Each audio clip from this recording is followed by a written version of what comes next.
साहिल भी first year BBA में, very okay okay very good. चलो तो चलो पहले तो सबसे पहले मेरा नाम है पंकज बर्मेचा और मैं आपको CATA ये कोर्स पूरा पढ़ाने वाला हूँ आज से लेके अगले 2 महीने तक, जब तक भी हमारा ये सिलेबस पढ़ाने का सिलेबस रहेगा रिलेटिंग टू एकेडमिक्स। यस, दिया अग्रवाल, गुड इवनिंग बेटा। चलो गुड इवनिंग सर। दिया आपका आवाज मुझ तक नहीं पहुंचेगा, आपको कुछ भी अगर मतलब आपके डाउट्स हो गए, आपको कुछ बोलना है तो आप मैसेज कर सकते हो, इन कॉल मैसेजेस में वहां पे आप मैसेज ड्रॉप कर सकते हो, उससे मुझे पता चलेगा आपको क्या बोलना है। हाँ तो जैसे कि मैं बता रहा था कि मेरा नाम पंकज बर्मेचा है और मैं आपको CATA ये कोर्स पढ़ाने के लिए यहाँ पे आया हुआ हूँ। अगर थोड़ा सा मेरे बारे में बैकग्राउंड अगर देखा जाए तो पिछले 12 इयर्स से मेरा पिछले 12 इयर्स से अरे यार एक सेकंड, हाँ पिछले 12 इयर्स से मेरा प्रैक्टिस है, CA फर्म है मेरा एक, और मैं 12 साल से इनकम टैक्स जीएसटी तो अभी आया, जीएसटी के पहले वैट था, सर्विस टैक्स था, तो उसमें प्रैक्टिस है मेरी। उसके बाद जीएसटी आया, वैट और सर्विस टैक्स बंद हो गए, तो उसके बाद जीएसटी, तो अभी जीएसटी चल रहा है। और पिछले 10 सालों से मैं यही चीजें कई सारे स्टूडेंट्स को पढ़ा चुका हूं। तो I have a teaching experience of 10 years and overall work experience in income tax बोल लो, अकाउंट्स बोल लो, टैली बोल लो, जीएसटी बोल लो, जो भी है, ओवरऑल एक्सपीरियंस ऑफ 12 years। तो अच्छा खासा वेल इक्विप्ड हूं मैं, मुझे ऐसे लगता है इन सारी बातों में, और आपको बहुत ही बढ़िया तरीके से सारी चीजें आपको पढ़ाने वाला हूँ। So you don't have to worry about that. कोई भी ऐसे ही किसी फैकल्टी से नहीं पढ़ रहे हो तुम, ठीक है। चलो और आज जो नए स्टूडेंट्स हैं उनसे उनके बारे में भी अपन ने जान लिया है। वैसे दिया तुम बता सकते हो क्या करते हो, मतलब कौन सा कोर्स परस्यू कर रहे हो और किस ईयर में हो?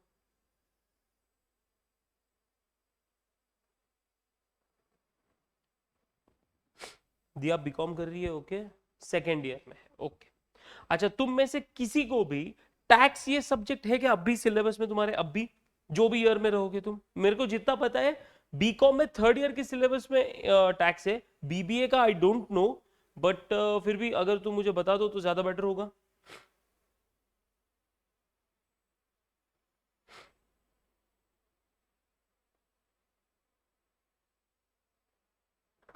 जैसे कि फॉर एग्जांपल, हाँ ज्योति बोल रही है कि उसको नहीं है, ज्योति बीबीए फर्स्ट ईयर की स्टूडेंट है, उसको नहीं है, ओके। तो साहिल को भी नहीं होगा ऑब्वियसली, फर्स्ट ईयर स्टूडेंट है। Diya we don't have tax this year, yes Diya आप बीकॉम कर रहे हो, मुझे पता है थर्ड ईयर के सिलेबस में टैक्स होगा आपको, so you don't have to worry about that, yes. Aditi को भी नहीं है, तो पहली बार सब्जेक्ट पढ़ रहे हो मतलब ये है ना।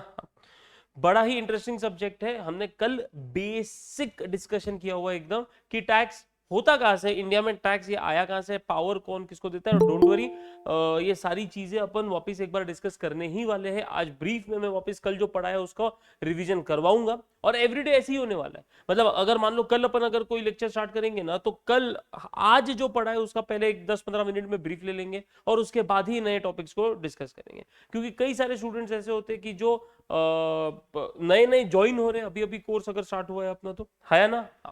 तो आज ना मैंने सोचा थोड़ा सा तुमको डायरेक्टली एकदम वापस पढ़ाने को जाने से पहले, जीएसटी टॉपिक अपन ने कल स्टार्ट किया था, तो मैं ना जीएसटी के सिलेबस पे आने से पहले आपको ना जीएसटी का पोर्टल पहले दिखाना चाहता हूं। जीएसटी पोर्टल गवर्नमेंट का जो वेब पोर्टल है जीएसटी का, मैं सबसे पहले आपके साथ वो मतलब आपके साथ वो दिखाऊंगा, आपको दिखाऊंगा वो यहाँ पे स्क्रीन पे, और हम डिस्कस करेंगे कि ये पोर्टल किस तरीके से काम करता है और क्या काम करता है। मतलब मैंने ऐसा सोचा कि थोड़ा सा प्रैक्टिकल अप्रोच देते हैं, क्या काम करने वाले हैं ये पहले बताते हैं, और फिर अपन उसको किस तरीके से करने का है, क्या सिलेबस होगा, उस सिलेबस के पॉइंट ऑफ व्यू से, एकेडमिक्स के पॉइंट ऑफ व्यू से उसको स्टडी करेंगे। लेकिन पहले किस चीज किस तरीके का काम करना है ये तो देख ले, कहां काम करने वाले ये तो देख ले, है ना। तो थोड़ा सा इंटरेस्टिंग तुम्हारे लिए भी रहेगा ये। तो सबसे पहले तो अगर हम यहाँ पे हमारे ब्राउजर पे आ जाए, और ब्राउजर पे आपको कुछ नहीं, ये देखो यहाँ पे gst.gov.in, gst.gov.in, आपको बस इतना टाइप करना है और एंटर कर देना है। आपके सामने ना जीएसटी पोर्टल आएगा, उस जीएसटी पोर्टल पे अगर आप क्लिक कर दोगे यस, तो क्या मेरी ये स्क्रीन आपको दिख रही है क्या? सिर्फ एक ही सेकंड ना, थोड़ा सा टेक्निकल ये हो रहा है, एक ही मिनट दो मुझे।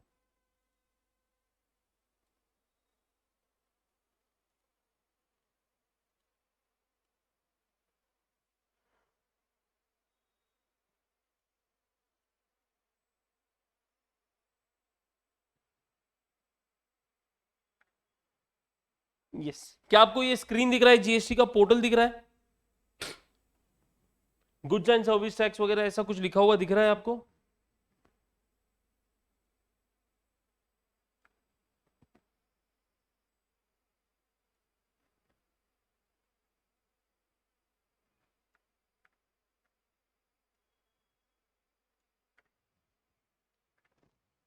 Yes, okay.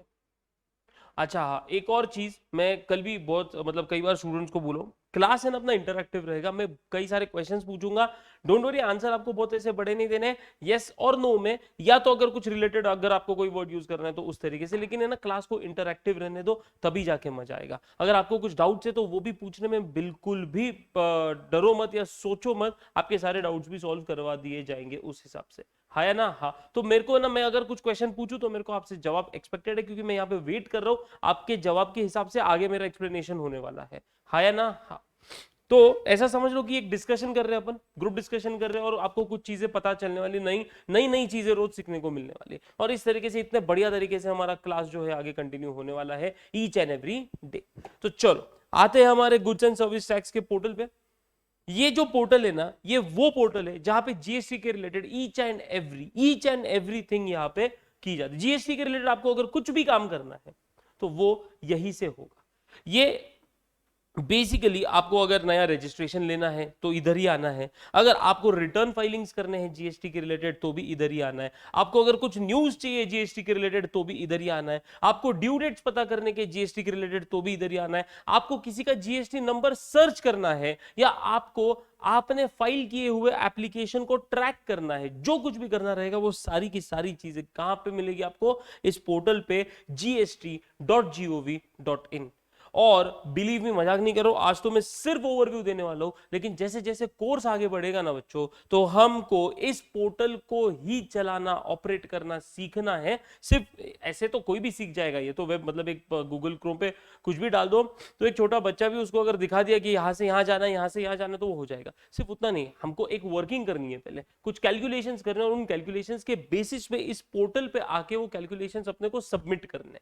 ये पूरी तरीके से कोर्स रहने वाला है। तो मैं तुमको पहले तो कैलकुलेशंस करना सिखाऊंगा, सिर्फ इतना ही नहीं, मेरे प्रैक्टिस में मेरे क्लाइंट्स है, उसमें से कुछ क्लाइंट्स के रिटर्न्स में तुमसे फाइल करवाने वाला हूं। सोचो, मैं तो हर एक को अलग अलग कुछ तो रिटर्न दूंगा, और उसके लिए तुमको यहां आना है, और यहां पे मुझे यहां आना इन द सेंस इस पोर्टल पे आना है, ठीक है? हाँ, मतलब तो मिस इंटरप्रेट मत करना इसको, और तुमको रिटर्न फाइल करनी। तो सोचो, आपको एकदम प्रैक्टिकल असली काम भी करने को मिलने वाला है ऑन दिस पोर्टल, ठीक है?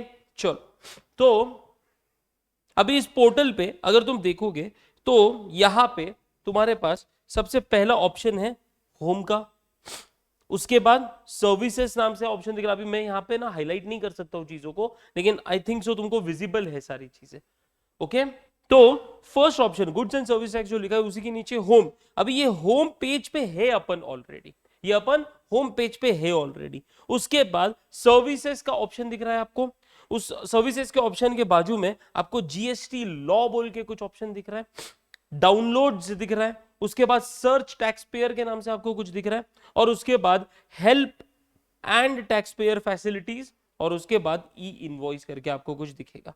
अगर आप ऑलरेडी रजिस्टर्ड हो तो आपके पास एक यूजर आईडी पासवर्ड होता है, और आपको यहां से लॉगिन करना होता है, ठीक है? लॉगिन वाले फंक्शन पे अपन बाद में जाएंगे। सर्विसेज का अगर आप ऑप्शन देखोगे तो सर्विसेज के ऑप्शन के बाजू में आपको एक एरो दिख रहा है जो डाउनवर्ड्स है, इसका मतलब इसमें और भी कुछ इंटरनल और ऑप्शंस रहने वाले हैं। तो जैसे ही मैं इसके ऊपर क्लिक करता हूं तो आपके सामने आ जाएगा, देखो एक नया बार खुलेगा, उसमें तुमको दिखेगा, ये देखो मैं इसको वापस क्लिक करता हूं, ये हट गया, मैं वापस क्लिक करता हूं तो यहाँ पे तुमको और भी ऑप्शंस देखने को मिल रहे हैं कि सर्विसेज में क्या क्या सर्विसेज अपने को यहाँ पे मिलेगी। तो एक है रजिस्ट्रेशन, रजिस्ट्रेशन के रिलेटेड, उसके बाद में पेमेंट्स के रिलेटेड, उसके बाद में यूजर सर्विसेज है, फिर रिफंड्स है, ई-वे बिल सिस्टम है और ट्रैक एप्लीकेशन स्टेटस है। इतने ऑप्शंस आपको यहाँ पे मिलने वाले हैं। रजिस्ट्रेशन पे जैसे ही मैं क्लिक करता हूं, रजिस्ट्रेशन पे तो इतना तो समझ में आ गया सर, न्यू रजिस्ट्रेशन लेना है तो अपने को क्या करना है, अपने को gst.gov.in पे जाना है। वहां पे जाने के बाद इस होम पेज के बाजू में सर्विसेज का बटन है, उस सर्विसेज के बटन पे क्लिक करना है, उसमें अपने को रजिस्ट्रेशन मिलेगा, रजिस्ट्रेशन के ऑप्शन पे जाना है। जैसे ही हम यहाँ पे रजिस्ट्रेशन के ऑप्शन पे आ जाएंगे तो देखो मुझे यहाँ पे 3 ऑप्शंस नजर आ रहे हैं। एक तो सबसे पहले क्या करो, न्यू रजिस्ट्रेशन अगर आपको चाहिए तो न्यू रजिस्ट्रेशन के लिए आपको यहाँ से जाना होगा। उसके बाद अगर आपको मान लो कोई नोटिस आया, कोई क्वेरी आया है तो उसके रिलेटेड आपको क्लैरिफिकेशंस फाइल करने होते हैं, तो वो क्लैरिफिकेशंस फाइल करने का एप्लीकेशन आपको यहाँ पे मिलेगा। अच्छा, आपने रजिस्ट्रेशन के लिए अप्लाई किया है लेकिन अभी तक रजिस्ट्रेशन ग्रांट नहीं हुआ है, उसका स्टेटस क्या है तुमको पता नहीं, तो ये स्टेटस देखने के लिए देखो यहाँ पे ट्रैक एप्लीकेशन स्टेटस करके है। आप जैसे ही न्यू रजिस्टर, और ये सारी बातें करने वाला हूं मैं तुम्हारे साथ, डोंट वरी, मैं तो सिर्फ एक वेबसाइट का ओवरव्यू दे रहा हूं तुमको। हम एप्लीकेशन सबमिट करते हैं ना तो एक एप्लीकेशन नंबर जनरेट होता है, वो नंबर के थ्रू अपन यहाँ पे ट्रैक एप्लीकेशन स्टेटस पे जाएंगे तो अपने को हमारे एप्लीकेशन का स्टेटस पता चलेगा कि प्रोसेस में है या फिर रिजेक्ट हो चुका है, या तो फिर अगर मान लो कमिश्नर ऑफ जीएसटी ने अगर कोई क्वेरी पूछी है तो उस क्वेरी के रिलेटेड भी वहां पे अपने को इंफॉर्मेशन देखने को मिलेगी। ओके, रजिस्ट्रेशन के बाद पेमेंट है। अगर आपको पेमेंट करना है तो देखो क्रिएट चलन करके ऑप्शन दिखेगा आपको, क्रिएट चलन के बाजू में ट्रैक पेमेंट, आपका पेमेंट हो चुका है लेकिन अभी तक रिफ्लेक्ट नहीं हो रहा है तो उसका स्टेटस क्या है बॉस, ये आपको यहाँ पे ट्रैक एप्लीकेशन स्टेटस में देखने को मिलेगा।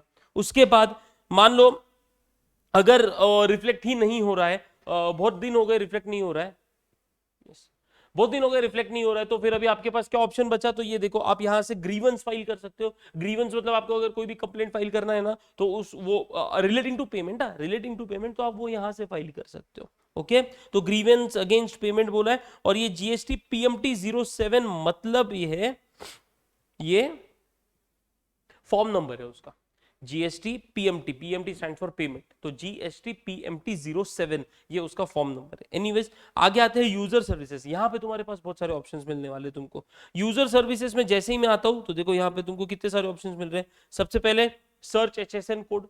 अभी एचएसएन कोड क्या होता है ना, एकदम शॉर्ट में बोलता हूँ, मुझे एक बात बताओ, क्या आपने कभी कोई प्रोडक्ट, चाहे लैपटॉप हो चाहे मोबाइल हो या तो फिर और ऐसी कोई भी चीज कुछ परचेज की है जिसका इनवॉइस आपके पास होगा, हाल फिलहाल में परचेज किया है कुछ?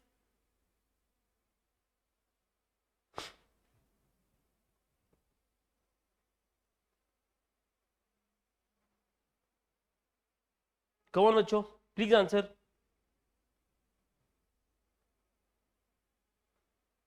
ज्योति बोल रही नहीं परचेज किया। ओके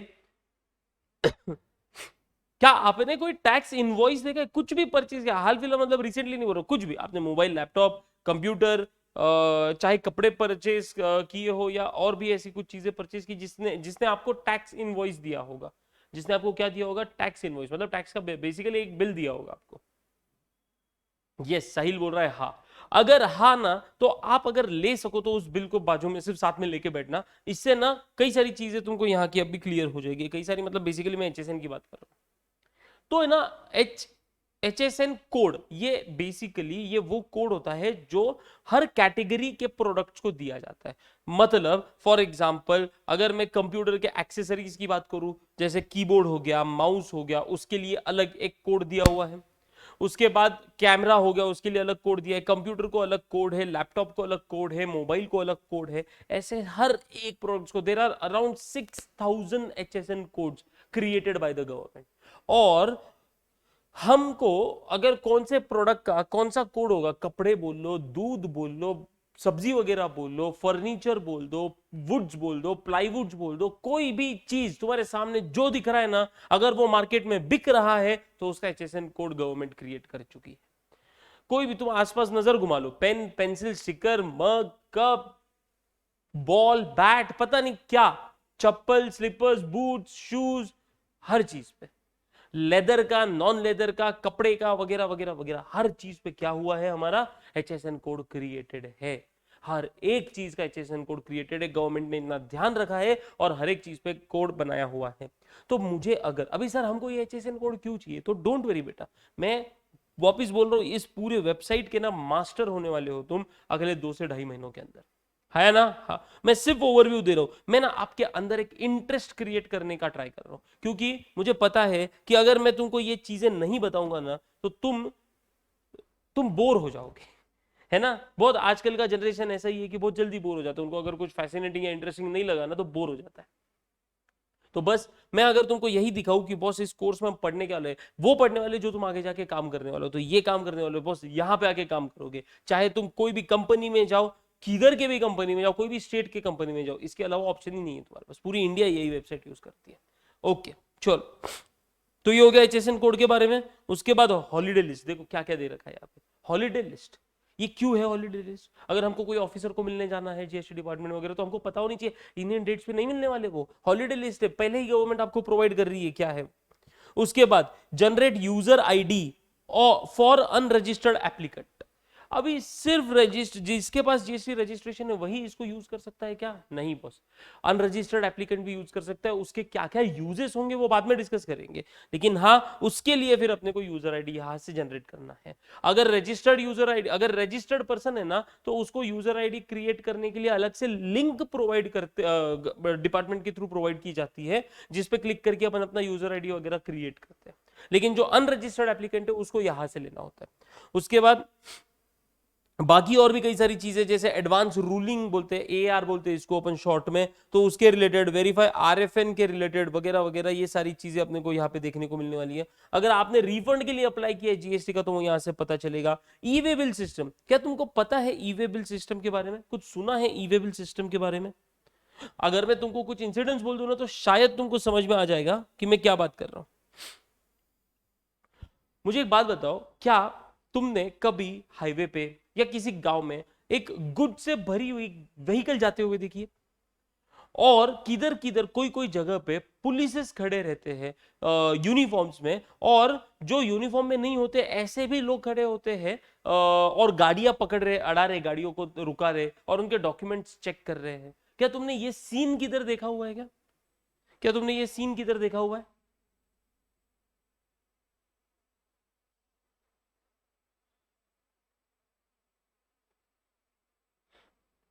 ज्योति बोल रही है यस देखा है, यस।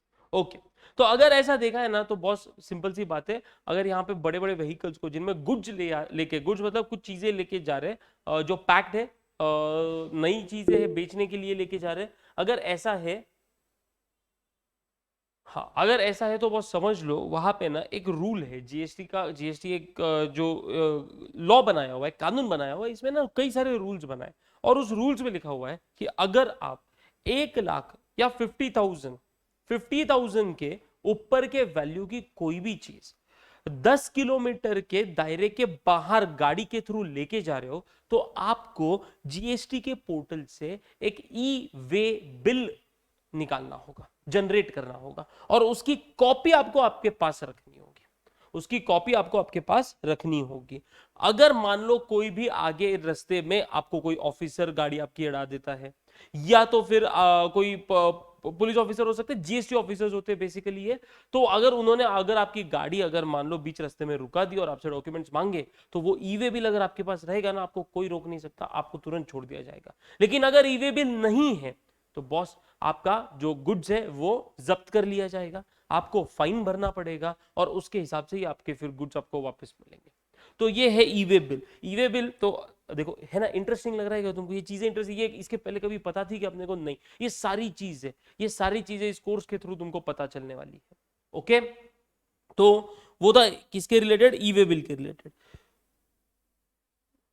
एक सेकेंड, अपन ये ई वे बिल सिस्टम के पोर्टल पे आ गए। हाँ, उसके बाद एक है जीएसटी लॉ। तुमको सारा पूरा लॉ, पूरा एक्ट, तुमको जीएसटी का एक्ट है, लॉ है, कानून है ना। हाँ, जीएसटी के एक्ट कई सारे हैं, उसके बारे में भी डिस्कशन करेंगे। लेकिन हाँ, central goods and service tax अपने लिए इंपॉर्टेंट है, और उसी को अपन रेफर करेंगे, उसी को अपन क्या करेंगे?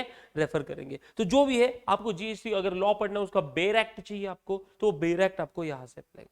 उसके बाद डाउनलोड्स, डाउनलोड्स में अगर आप जाओगे तो आपको डाउनलोड करने के लिए ऑफलाइन टूल्स है, और जीएसटी स्टैटिस्टिक्स है। जीएसटी स्टैटिस्टिक्स अपने लिए इतना इंपॉर्टेंट नहीं है, लेकिन हाँ ऑफलाइन टूल्स, हमको रिटर्न फाइलिंग करने के लिए ये टूल्स की जरूरत पड़ती है। तो कोई भी अगर कोई जीएसटी में काम कर रहा होगा ना, अगर वो जीएसटी प्रैक्टिशनर होगा, जैसे मैं जीएसटी प्रैक्टिशनर हूं, कोई सीए होगा, कोई टैक्स कंसल्टेंट होगा, तो जितने भी लोग हैं ना, ये अपने पास ऑफलाइन टूल के थ्रू रिटर्न फाइल करते हैं, मतलब रिपोर्ट्स जनरेट करते हैं। मैंने बोला वर्किंग करनी होती है आपने को, है ना, हाँ, तो वर्किंग ऑफलाइन टूल्स के थ्रू होती है, या तो फिर इनके पास पेड सॉफ्टवेयर्स होते हैं। अब ये पेड सॉफ्टवेयर्स ना, ये कोई गवर्नमेंट ऑथोराइज सॉफ्टवेयर्स नहीं है, ये प्राइवेट कंपनीज है जो टैक्स को सिंपल बनाने के लिए काम करती है, और इसके ऊपर मतलब जो भी है उसे चार्जेस लेती है और उसका लाइसेंस कॉपी आपको देती है, जिसके लेकिन इनके वर्किंग्स पे ना पूरी तरीके से रिलाई नहीं किया जाता, नहीं किया जा भी सकता है, क्योंकि भाई तुम तो सिर्फ डेटा एंटर करने वाले हो, बाकी का वर्किंग तुमको उनका सिस्टम बना के दे रहा है, वो सही बना के दे रहा है। मैं ये नहीं बोल रहा कि वो सही नहीं होता, लेकिन मैक्सिमम टाइम्स मतलब क्रिटिकल जो चीजें होती है ना, वहां पे इंटरप्रिटेशंस अलग अलग निकलते हैं। अगर तुमने कभी लॉ की पढ़ाई की होगी ना, मतलब लॉ जैसा सब्जेक्ट अगर तुमको होगा, बीकॉम वालों तुमको फर्स्ट ईयर में तो नहीं है, बीबीए वालों आई सीरियसली डोंट नो कि आपको आपका मतलब क्या है, पैटर्न क्या है तुम्हारा एकेडमिक्स का, ये मुझे नहीं पता, लेकिन हाँ जब लॉ पढ़ोगे ना तो तुमको ये समझ में आएगा कि लॉ मतलब रूल्स बनाए गए, और किसी चीज के रिलेटेड, जैसे इंडियन कॉन्ट्रैक्ट एक्ट है, तो इंडियन कॉन्ट्रैक्ट एक्ट में ना कॉन्ट्रैक्ट के रिलेटेड कई सारे रूल्स बनाए हुए। अभी रूल्स के ना इंटरप्रिटेशंस अलग अलग निकलते हैं, बराबर, तो हर एक इंटरप्रिटेशन कुछ अलग, किसी का अलग होगा, किसी का अलग होगा, अपने को ना उसको बराबर तरीके से इंटरप्रीट करके क्या करना होता है, वर्किंग करनी होती है। तो अगर मान लो वो सॉफ्टवेयर जब बनाया गया, उसमें कुछ मान लो इंटरप्रिटेशंस जो थे, उसमें उस जिस तरीके से बनाया गया वो अलग कुछ चीजों के रिलेटेड अलग होगा, तो हमारा पूरा कैलकुलेशन बिगड़ जाएगा रे, हाँ या ना, हाँ। तो अपन किस पे काम करेंगे, अपन ऑफलाइन टूल्स पे काम करेंगे। हमको किस पे काम करना है, ऑफलाइन टूल्स पे। तो ऑफलाइन टूल्स अगर अब तुम यहाँ पे क्लिक करोगे ना ऑफलाइन टूल्स पे, तो इसमें कई सारे ऑफलाइन टूल्स आएंगे, इसमें से जो रेलेवेंट है अपने को अपन सिर्फ वो लेने वाले। हर एक चीज रेलेवेंट, अपना हर एक के लिए हर एक चीज रेलेवेंट होती है ऐसा नहीं है। अभी किसी की प्रैक्टिस अगर बहुत बड़ी है, उसके पास हर टाइप के क्लाइंट्स है, कस्टमर्स है, तो फिर उसको सारी चीजें लगेंगी। लेकिन हर एक की प्रैक्टिस है ना एक पर्टिकुलर फील्ड में होती है, जैसे कि फॉर एग्जांपल कॉर्पोरेट के फील्ड में हो गया, जैसे कि फॉर एग्जांपल ट्रेडिशनल प्रैक्टिस बोलते हैं अपन जिसको, मतलब जो बिजनेसेस होते हैं हमारे लोकल बिजनेसेस, है ना, हाँ, वो भी बड़े बड़े अच्छे खासे लेवल पे, लेकिन फिर उसकी प्रैक्टिस उस एरिया में ज्यादा बड़ी है ना। किसी की प्रैक्टिस सिर्फ और सिर्फ अकाउंटिंग के रिलेटेड बड़ी है, बाकी रिटर्न फाइलिंग वो आउटसोर्स करते हैं आगे, है ना, हाँ। तो अपन किस एरिया में काम कर रहे हैं उसके ऊपर डिपेंड करता है, लेकिन हाँ रिटर्न फाइलिंग अपन ऑफलाइन टूल से करेंगे। चलो आगे बढ़े, सर्च टैक्स पेयर, ये बहुत ही बढ़िया है, ये बहुत ही बढ़िया है, ध्यान से सुनना। जीएसटी नंबर जो है ना, जीएसटी नंबर वो किस तरीके से डिजाइन है मैं तुमको बताता हूं, इतना कल पढ़ा था अपन ने। अगर मैं तुमको जीएसटी नंबर की बात करूं, ठीक है, एक सेकेंड, चलो मैं ना मेरे एक क्लाइंट का आज ही सुबह मुझे उसका डेटा आया है, मैं उसका जीएसटी नंबर को रेफर करके आपको बताऊंगा। सोचो मतलब कितना रियल टाइम डेटा मैं आपके साथ मतलब रियल टाइम बातें कर रहा हूं मैं आपके साथ। सिर्फ एक मिनट दो मुझे। प्लैनेट एम, चलो ये प्रमोट नगर,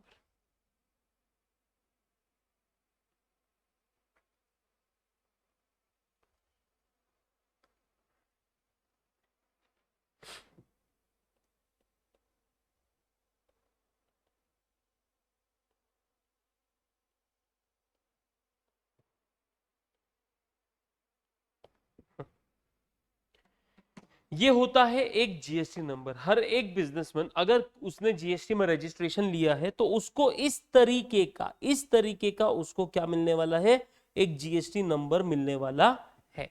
ओके, अभी यहां पे ना मैं इसको थोड़ा थोड़ा ब्रेक करूंगा आपके लिए, मतलब समझ में आएगा कि ये एग्जैक्टली होता क्या है। तो सबसे पहले तो ये जो स्टार्टिंग के दो नंबर्स है 27 is nothing but state, Maharashtra का कोड जो है वो 27, महाराष्ट्र का जो स्टेट कोड है ये क्या है, स्टेट कोड। तो अगर ये 27 अगर है यहां पे, और ये कौन सा है, ये अभी 27 stands for Maharashtra, 27 stand for Maharashtra. अभी एक समझना, अगर आप कोई भी बिल देखो और उस बिल पे आपको जीएसटी नंबर दिखेगा, अगर जीएसटी नंबर 27 से स्टार्ट हो रहा है, इसका मतलब समझ लेना वो जो बिजनेस है it is registered in Maharashtra. It is what? Registered in Maharashtra. उसके बाद में ये जो आगे के 10 अल्फा न्यूमेरिक कैरेक्टर्स है, AFNPN, ये 5 अल्फा और 7798 नंबर्स, और अगेन C मतलब अल्फाबेट। ये जो 10, this represents the pan of the business बोल लो और ओनर बोल लो। अभी के लिए ना ओनर समझो तुम सिर्फ, क्योंकि जीएसटी में आगे बढ़ेंगे तो तुमको समझ में आएगा ओनर अलग है, बिजनेस अलग है, और वो किस लेवल पे अलग है टेक्निकली, मतलब लीगल पॉइंट ऑफ व्यू से, लॉ के पॉइंट ऑफ व्यू से, जीएसटी के पॉइंट ऑफ व्यू से, है ना। हाँ। तो ये वो पैन नंबर है, ये क्या है? पैन नंबर है। उसके बाद ये तो रैंडम नंबर्स होते हैं, मतलब ये 1ZS है, थोड़ा सा मिस इंटरप्रेट हो सकता है, ये 1ZS है, ये रैंडम आते हैं, इसका कोई ये नहीं है, ये कैसे होते हैं? रैंडम होते हैं। इस तरीके से आपका जीएसटी नंबर, इस तरीके से आपका जीएसटी नंबर क्या होता है? सेट होता है, आपको जीएसटी नंबर अलॉट किया जाता है। First 2 digits are state code, उसके बाद 10 कैरेक्टर्स जो होंगे वो आपके पैन होंगे, अल्फा न्यूमेरिक होता है वो, और आगे के 3 जो है वो रैंडम होने वाले है। सर आप हमें ये क्यों बता रहे हो? मैं इसलिए बता रहा हूं क्योंकि अगर हम एक बार यहां पे आ गए वापस, यहां पे तुमको दिखेगा search tax payer. Search tax payer ना, हम टैक्स पेयर को सर्च कर सकते हैं उसके जीएसटी नंबर से। सर्च बाय GSTIN मतलब जीएसटी आइडेंटिफिकेशन नंबर, और UIN एक यूनिक आइडेंटिफिकेशन नंबर होता है। जब तक जीएसटी नंबर अलॉट नहीं होता तब तक अपने पास वो नंबर होता है, तो उससे अपन सर्च कर सकते हैं। या तो फिर आप पैन नंबर से सर्च कर सकते हो, या तो आपको टेम्पररी आईडी दिया होगा कोई, टेम्पररी आईडी के थ्रू सर्च कर सकते हो, या तो फिर कंपोजिशन टैक्स पेयर को सर्च करते हो। अभी कंपोजिशन टैक्स पेयर क्या होता है? अगेन ये वो लेवल नहीं है जहां पे मैं तुम्हारे साथ कंपोजिशन की बात करूं, क्योंकि तुमको जीएसटी के अभी तक बेसिक्स ही नहीं पता है, तो सीधा कंपोजिशन पे जंप करके मतलब नहीं होगा।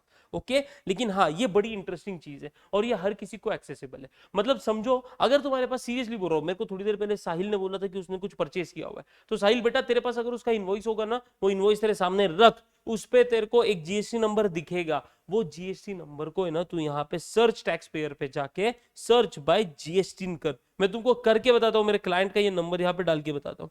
तो यहाँ पे तुम्हारे सामने ना इस तरीके से आएगा, एक विंडो ओपन होगा, ठीक है, उसमें search tax payer GST number डालने को बोलेगा आपको। जैसे ही आप यहाँ पे जीएसटी नंबर डालना ये करोगे तो नीचे कैप्चा ओपन हो जाएगा। मैं पहले स्टेट का कोड डाल देता हूँ 27, उसके बाद था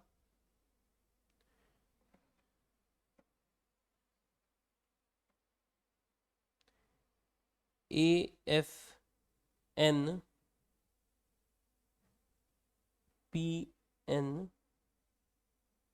7798 C1ZS C1ZS, ठीक है। अरे यार ये C स्मॉल हो गया,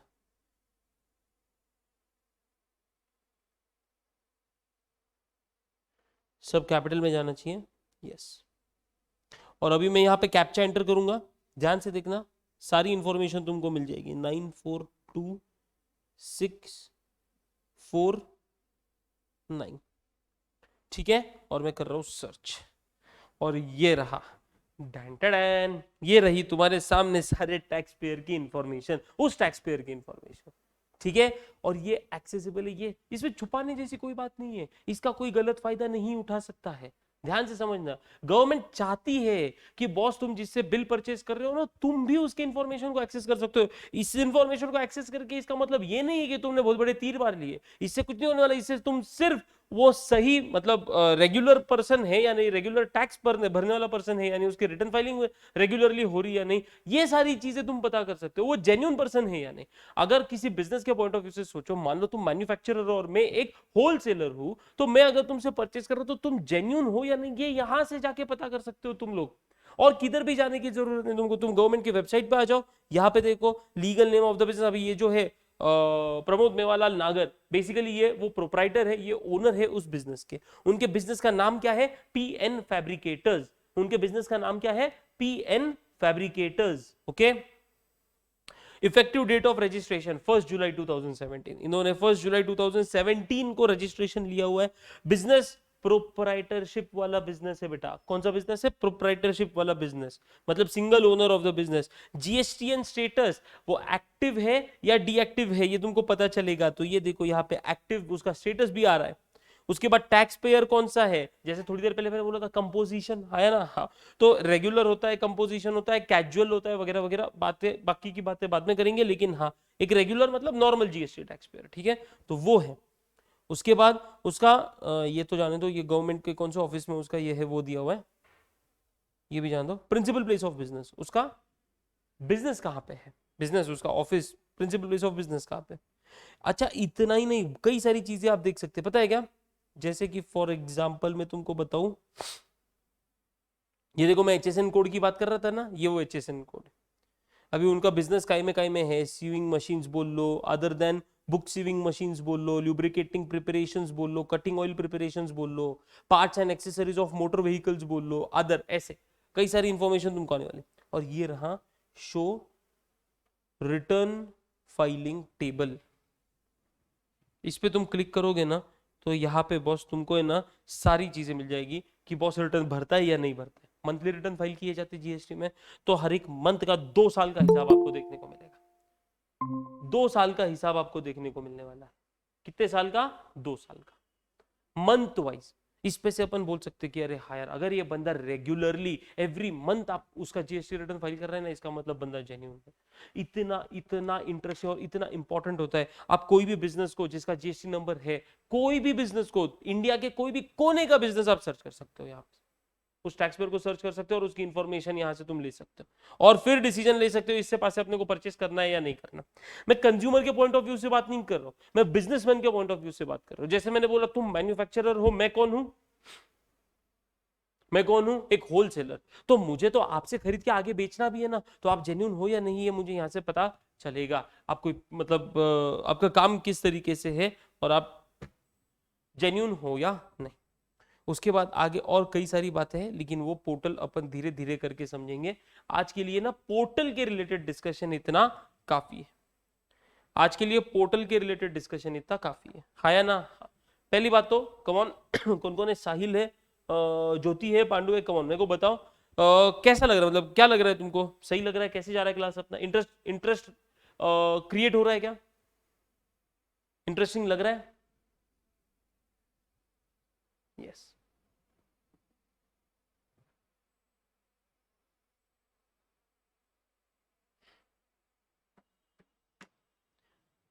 yes, okay, very good Jyoti, very good Sahil, very good Pandu, okay.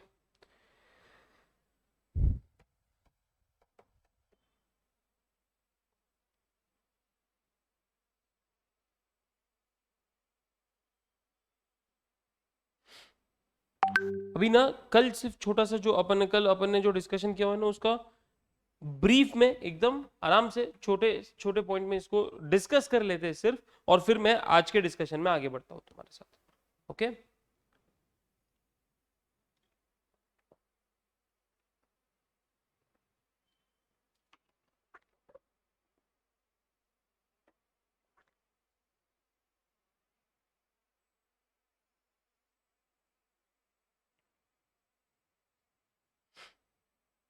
चलो मुझे एक बात बताओ, टैक्स कलेक्ट करना, टैक्स कलेक्ट करना ये किसका काम है? कौन करता है टैक्स कलेक्ट? कौन करता है टैक्स कलेक्ट?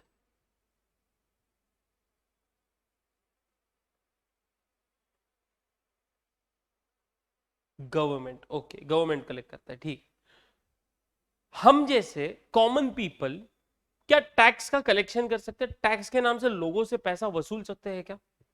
हम जैसे कॉमन पीपल टैक्स के नाम से, टैक्स के नाम से लोगों से पैसा वसूल सकते हैं क्या? नहीं वसूल सकते।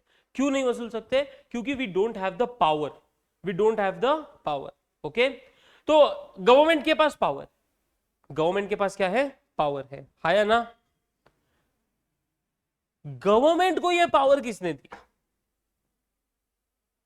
गवर्नमेंट को यह पावर किसने दिया कि तुम लोगों से टैक्स वसूलो?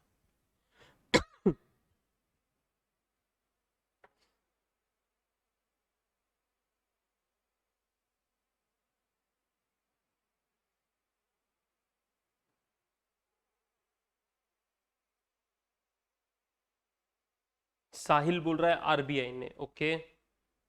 और बाकी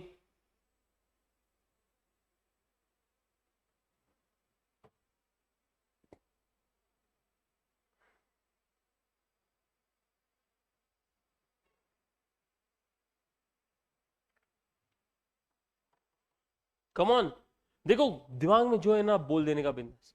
मैं तुम पे ना चिल्लाने वाला हूं ना, मैं वहां पे हूं कि तुम गलत होंगे तो मैं तुमको मारूंगा, वैसे मैं मारता नहीं हूं वैसे, ठीक है। लेकिन ना मैं हमेशा एक बात बोलता हूं, मैं कई बार ये बात बोलूंगा तुमको आगे क्लास में भी, अगर मेरे को तुमसे रिप्लाई नहीं आ रहे रहेंगे तो, कि आंसर देने में ना हिचकिचाओ मत। हाँ, तुम सही होगे या गलत होगे ये सोचते मत बैठो, तुम्हारे मन में जो आ रहा है ना वो बोल दो। अगर सही होगे तो वेरी गुड, अगर गलत होगे ना तो तुमको ये पता चलेगा कि तुम गलत कहाँ पे हो रहे हो, और तुमको तुम्हारी गलती सुधारने का मौका भी मिल जाएगा, एक चांस मिल जाएगा, अरे हाँ यहाँ पे अपन गलत हो रहे थे। कभी भी गलती करने से नहीं डरने का लाइफ में। अगर तुम सोचते रहो अरे यार मैंने ये कर दिया, नहीं गलत हो गया तो ये गलत, कोई भी लाइफ में, मैं सिर्फ पढ़ाई की बात नहीं कर रहा हूँ, जनरली लाइफ में कोई भी डिसीजन लेते हो और यार ये मेरा डिसीजन फंस गया तो, अगर ये मेरे को नुकसान हो गया तो, मेरा लॉस हो गया तो, हाँ लॉस के बारे में थोड़ा बहुत सोचो। मैं ये नहीं बोल रहा कि उल्टे सुटे अभी जो मन में है वो करो, नहीं, थोड़ा सा एक सेंसिबल थिंकिंग रखो, लेकिन गलत होंगे, नहीं बोलेंगे, क्या होगा, कुछ सोचने की जरूरत नहीं, जो मन में आ रहा है वो बोल। तो गवर्नमेंट को ये पावर किसने दिया? गवर्नमेंट को ये पावर किसने दिया?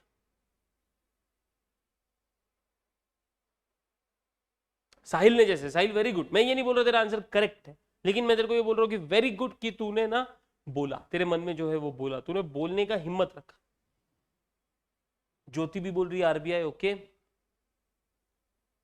चलो ठीक है। आरबीआई पावर नहीं देती, आरबीआई कैसे पावर देगा? आरबीआई पावर नहीं देता। एक बात समझो, सबसे इंपॉर्टेंट अगर इंडिया के पॉइंट ऑफ व्यू से सोचेंगे, सबसे ऊपर अगर कुछ है तो वो है कॉन्स्टिट्यूशन ऑफ इंडिया, भारत का संविधान।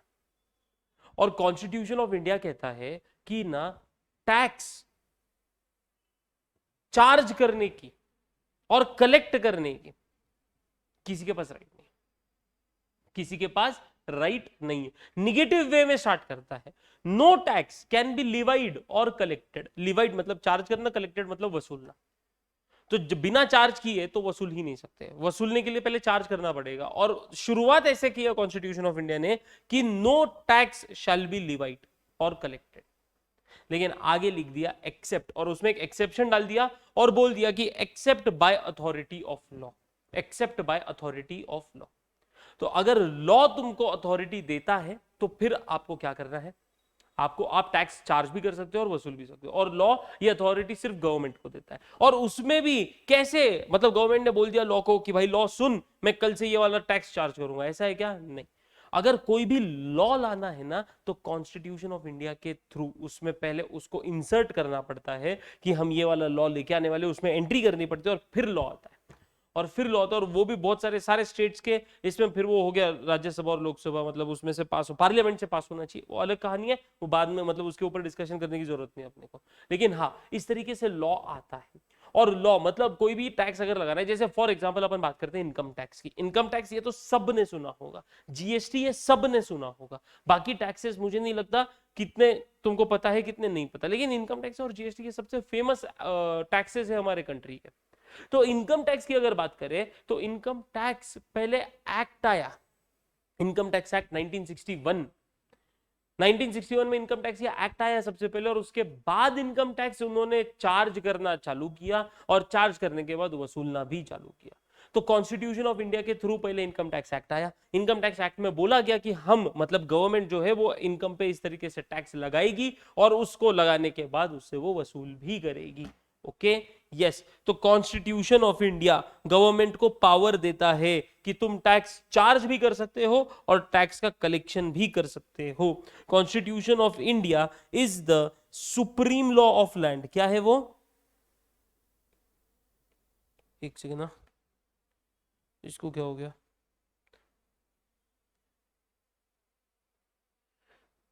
बच्चों सिर्फ एक मिनट देना, मेरा पेंसिल का बैटरी डाउन हो गया, एक सेकेंड सिर्फ, मतलब वो 2 मिनट में चार्ज हो जाता है,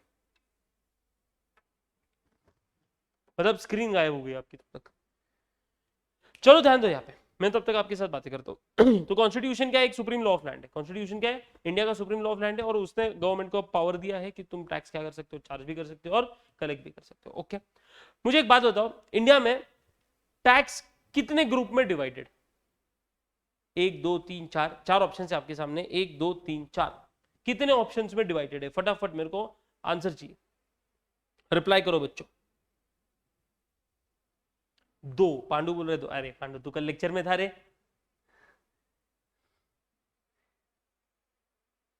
ज्योति बोल रही है 4, ओके। साहिल?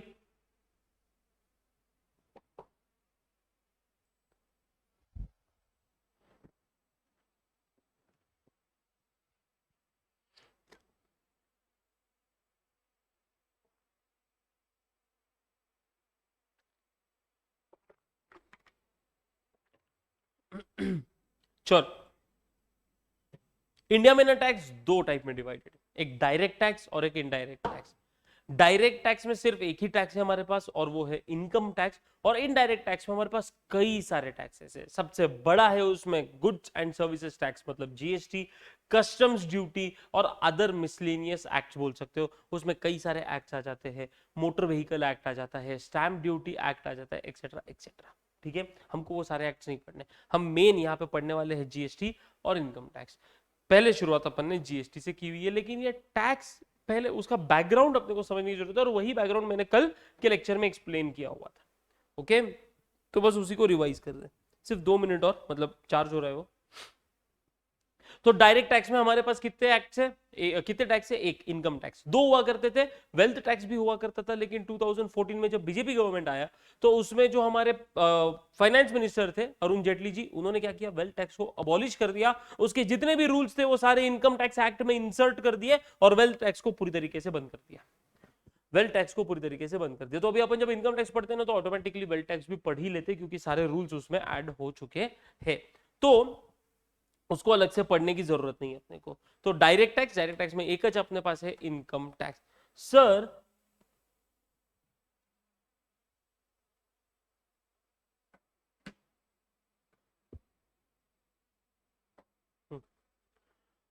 ऐसा क्यों है, मतलब डायरेक्ट टैक्स को डायरेक्ट टैक्स नाम क्यों दिया गया और इनडायरेक्ट टैक्स को इनडायरेक्ट टैक्स ऐसा नाम क्यों दिया गया? तो डायरेक्ट, अभी समझो ध्यान से, डायरेक्ट टैक्स मतलब ये चार्ज किया जाता है तुम्हारे इनकम पे। पहली चीज, तुमने पैसा कमाया, मान लो तुमने 100 रुपया कमाया, एग्जांपल के तौर पे बोल रहा हूं, तुमने 100 रुपया कमाया, वो 100 रुपये तुम्हारे जेब में तुमने डाल दिया, और अभी उस 100 रुपए पे तुमको तुमको खुद को गवर्नमेंट को पे करना है।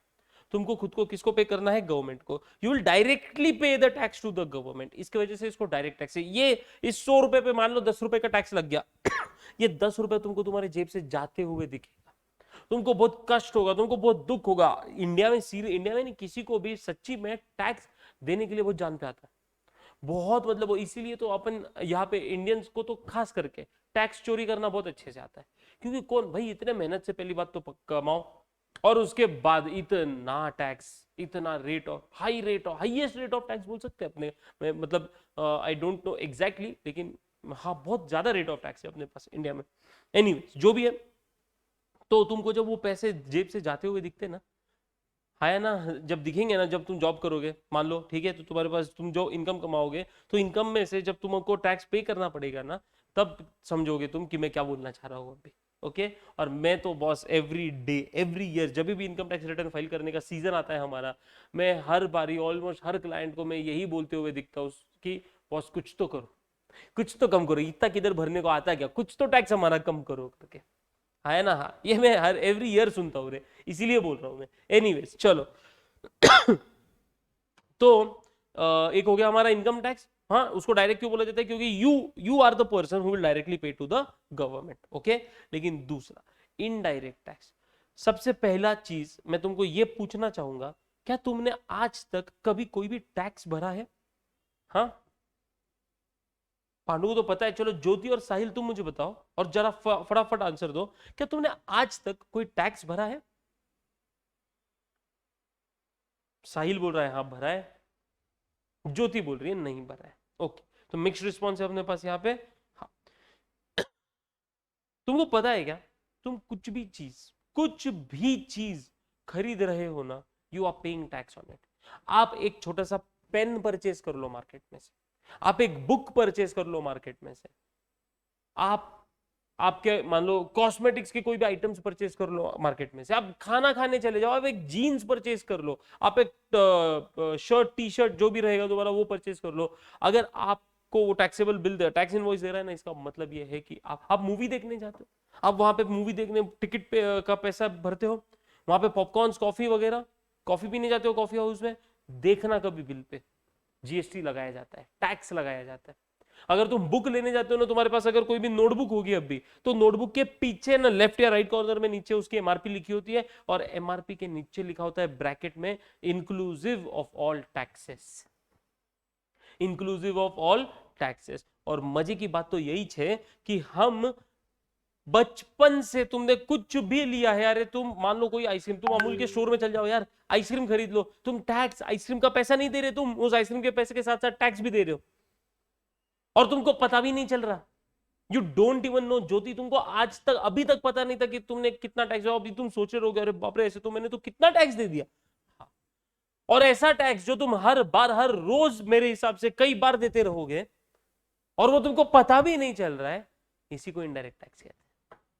इसी को क्या कहते हैं? इनडायरेक्ट टैक्स कहते हैं। कल के लेक्चर में शायद पांडु ने बोला था कि पेट्रोल भराने जाते हैं सर हम उस पर टैक्स भरते। हाँ भरते हो, कोई भी चीज ले लो यार, मैं बोल रहा हूं तुमको, तुम टैक्स पे करते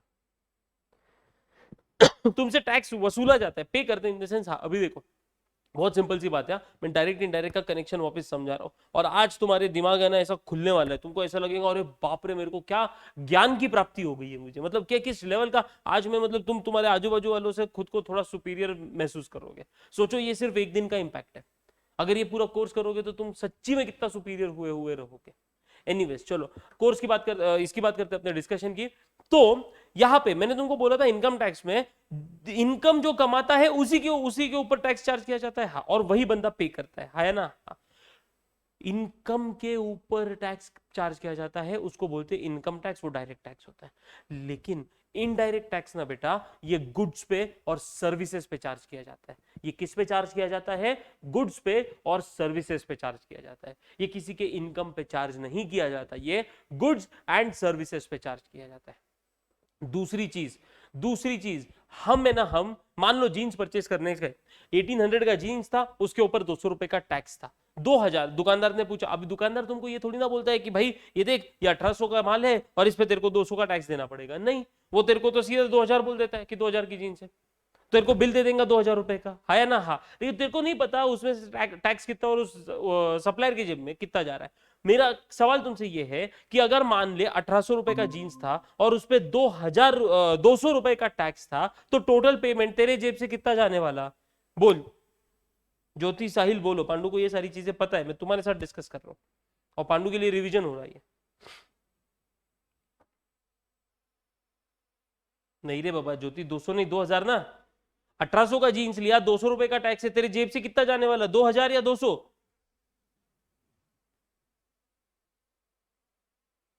1800, हाँ 2000, वेरी बराबर ना। हाँ अभी ये तेरे जेब से 2000 जाने वाला है, तो 2000 पूरा का पूरा उस दुकानदार को दे रही है, या दुकानदार को सिर्फ 18 जीन्स का प्राइस दे रही है 1800, 200 रुपए तो टैक्स दे रही है गवर्नमेंट को पे कर रही है। तो क्या कर रही है? 1800 दुकानदार को और 200 रुपए गवर्नमेंट को, या पूरा का पूरा 2000 दुकानदार को दे रही है?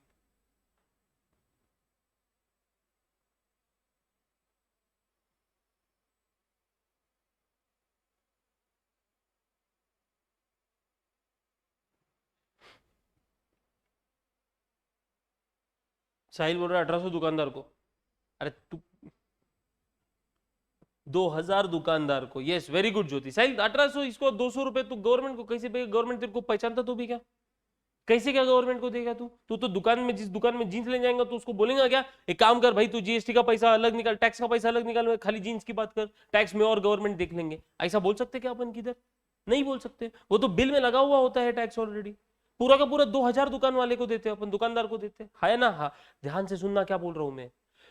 पे मतलब किसके जेब से गया? किसके जेब से गया? तुम्हारे।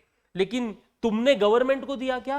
नहीं, तुमने गवर्नमेंट को नहीं दिया, तुमने दुकानदार को दिया। और मतलब अभी देखो मैं दो अलग अलग टाइप की बात करूंगा। सर दुकानदार ने मुझसे 200 रुपए का टैक्स लिया, दुकानदार मेरे जैसा एक कॉमन आदमी है, आम आदमी है, और आपने थोड़ी देर पहले बोला था आम आदमी को टैक्स वसूलने का राइट ही नहीं, तो फिर वो दुकानदार भी तो आम आदमी, उसने मेरे से 200 रुपए का टैक्स कैसे वसूला? बात यह है कि उसने ना उसके जेब में डालने के लिए नहीं वसूला, उसने गवर्नमेंट के बिहाफ पे तुमसे वसूला। गवर्नमेंट ने उसको, जैसे कॉन्स्टिट्यूशन ने गवर्नमेंट को पावर दिया, वैसे गवर्नमेंट हर रजिस्टर्ड टैक्स पर्सन को ये पावर देती है कि तुम आगे लोगों से टैक्स वसूलो मेरे बिहाफ पे, मतलब गवर्नमेंट के बिहाफ पे, और जितना भी मेरे बिहाफ पे वसूला है तुमको वो मेरे को देना पड़ेगा। तुमको किसको देना पड़ेगा? मेरे को। क्योंकि ऑब्वियसली वो गवर्नमेंट हर एक के घर पे, हर एक की दुकान पे, हर एक के दरवाजे पे जा नहीं सकती। उसको तो ऑब्वियसली जहां से सोर्स होगा उस टैक्स का, गवर्नमेंट ने उधर ही उसको या रोक लिया, मतलब उधर ही पकड़ लिया, और उस दुकानदार को पकड़ा और बोला कि तू बेचने वाला है ना, तो तू कलेक्शन करेगा मेरे बिहाफ पे, और हर महीने मेरे को पेमेंट करेगा। हर महीने मेरे को क्या करेगा? पेमेंट करेगा। अभी ध्यान से समझना, पे किसने किसको, मतलब गवर्नमेंट को किसने पे किया? दुकानदार ने। लेकिन बर्डन किसके ऊपर था? वो हमारे ऊपर, जिसने जीन्स परचेज की है। आया ना? हाँ। So we are called the consumer, we are called the consumer. अभी कंज्यूमर का मतलब समझना है यहाँ पे। कंज्यूमर मतलब कौन? तो कंज्यूमर मतलब जो कोई भी एक पर्टिकुलर गुड्स, मतलब कोई चीज या तो सर्विस परचेज कर रहा है, उसको यूज करने के पॉइंट ऑफ व्यू से, उसको कंज्यूम करने के पॉइंट ऑफ व्यू से। अभी जैसे फॉर एग्जांपल, मैंने अगर दुकानदार से जीन्स लिया तो मैं वो जीन्स को पहनने वाला हूं, मैं आगे बेचने नहीं वाला। अगर मैं उसको पहनने वाला हूं, इसका मतलब मैं कौन हो गया? And consumer. मैं कौन हो गया? And consumer. और अगर मैं उसको आगे बेचने वाला हूं तो मैं एंड कंज्यूमर कैसे हो गया? वो तो आगे किसी और के पास जाएगी और फिर वहां पे एंड कंज्यूमर होगा। है ना? हाँ। तो मैं एंड कंज्यूमर है। मैं कौन है? एंड कंज्यूमर है। बर्डन किस पे गिरा? बर्डन किस पे गिरा? मेरे पे। मैंने परचेज किया, मैंने दुकानदार को 200 रुपया टैक्स दिया, मतलब बर्डन किसके जेब से गया? वो गया कंज्यूमर के जेब से। और कंज्यूमर के जेब से किधर गया? दुकानदार के पास। और दुकानदार ने उसको किधर, किसको? गवर्नमेंट को किसने दिया? दुकानदार ने दिया। ये इनडायरेक्ट टैक्स का सिस्टम होता है। इनडायरेक्ट टैक्स में दो लोग इन्वॉल्व होते हैं, ऐसा ब्रीफ में अब भी समझो। ये चेन है एक बड़ी, ये एक चेन है, उस चेन का एक हिस्सा मैंने तुमको समझाया है। जैसे जैसे धीरे धीरे क्लासेस में आगे बढ़ेंगे ना, तो तुमको पूरी चेन समझ में आएगी ये क्या है। लेकिन अभी इतना समझो कि जो इनडायरेक्ट टैक्स है वो गवर्नमेंट को पे करता है कोई भलताच आदमी, और जेब में से जाता है किसी दूसरे के। समझा क्या बोला मैं? डायरेक्ट टैक्स का वैसा नहीं है। डायरेक्ट टैक्स का जिस पे चार्ज कर रहे हैं वही पे कर रहा है गवर्नमेंट को। इनडायरेक्ट टैक्स में जिस पे चार्ज कर रहे हैं वो सिर्फ दुकानदार को दे रहा है, और गवर्नमेंट को दुकानदार पे कर रहा है। ये इनडायरेक्ट टैक्स होता है। इनडायरेक्ट टैक्स यहाँ पे इंसिडेंस ऑफ टैक्स सेलर पे होता है, और उसका इंपैक्ट ये एंड कंज्यूमर पे होता है। लेकिन डायरेक्ट टैक्स में इंसिडेंस और इंपैक्ट दोनों सेम पर्सन पे होता है। दोनों किस पे होता है? सेम पर्सन पे होता है। Am I clear here?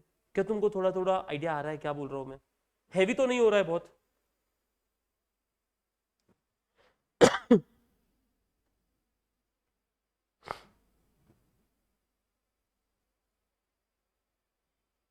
अभी ज्योति हाँ बोल रही, साहिल नो बोल रहा। शायद मैंने 2 क्वेश्चन पूछ लिए। समझ में आ रहा है? हाँ। हैवी तो नहीं हो रहा है? नहीं। ऐसा है क्या? ज्योति बोल रही है समझ में आ रहा है, और साहिल बोल रहा है समझ में नहीं आ रहा है। बराबर ना?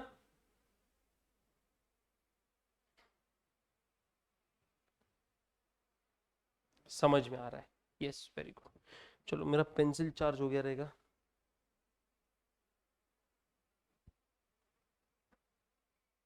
यस।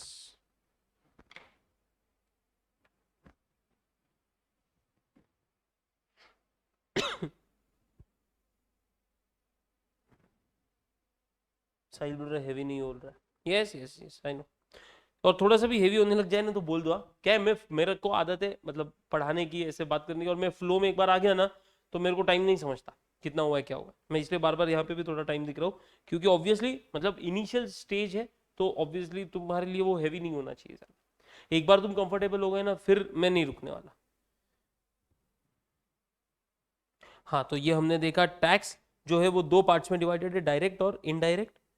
डायरेक्ट में अपने पास इनकम टैक्स है, और इनडायरेक्ट टैक्स में अपने पास जीएसटी है, कस्टम्स है, और अदर मिसलेनियस एक्ट्स है। इनकम टैक्स इनकम पे चार्ज किया जाता है, जीएसटी गुड्स एंड सर्विसेज पे चार्ज किया जाता है, कस्टम्स ड्यूटी इंपोर्ट्स एक्सपोर्ट्स पे लगाई जाती है। एनीवेज, डायरेक्ट टैक्स मतलब it is imposed on a persons income its burden is borne by the person on whom it is imposed. लेकिन indirect tax में it is imposed on goods or services. The immediate liability to pay is of seller and ultimate burden is transferred to ultimate consumer of such goods or services. हमने distinction भी देखा था यहाँ पे, meaning distinction between direct tax and indirect tax. तो ये क्या था? तो सबसे पहले मीनिंग था. मीनिंग में मैंने तुमको बताया था कि direct tax are those taxes where incidence and impact. Incidence मतलब लायबिलिटी टू पे, इंपैक्ट मतलब बर्डन. इंसिडेंस मतलब लायबिलिटी टू पे, इंपैक्ट मतलब बर्डन. ठीक है, तो incidence and impact fall on same person. लेकिन इनडायरेक्ट टैक्स में incidence and impact falls on different person. Incidence seller पे आता है, इंपैक्ट कंज्यूमर पे आता है. नेचर, नेचर बहुत इंटरेस्टिंग बात है, समझना, ध्यान से समझना. बहुत इंटरेस्टिंग बात है, ध्यान से समझना. नेचर में बोला जो डायरेक्ट टैक्स है ना वो प्रोग्रेसिव इन नेचर है, और जो इनडायरेक्ट टैक्स है ना वो रिग्रेसिव इन नेचर है. अभी प्रोग्रेसिव और रिग्रेसिव का क्या फर्क है ये समझाते हैं. प्रोग्रेसिव मतलब the more rich you are the more income tax you will pay. The more rich you are the more income tax you will pay. जितना, और कॉमन सी बात है, सुनो ना, मैं क्वेश्चन पूछ रहा हूं, आंसर देना. अगर क्या लगता है तुमको इनकम टैक्स कौन ज्यादा पे करता रहेगा? जो अमीर है वो ज्यादा इनकम टैक्स, मतलब जो ज्यादा इनकम कमाता वो इनकम टैक्स ज्यादा पे करेगा, या जो कम इनकम कमाता वो ज्यादा इनकम टैक्स पे करेगा? What do you think?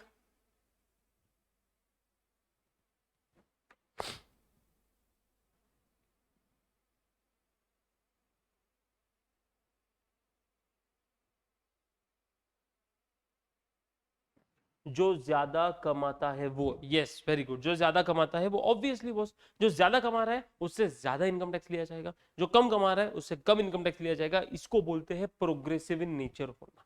इसको बोलते हैं प्रोग्रेसिव इन नेचर होना. लेकिन रिग्रेसिव इन नेचर पता है क्या? यहाँ पे अमीर गरीब का, ज्यादा पैसे वाले और कम पैसे वाले का कोई भेदभाव नहीं है. यहाँ पे हर कोई पर्सन जो है वो सेम टैक्स पे करेगा.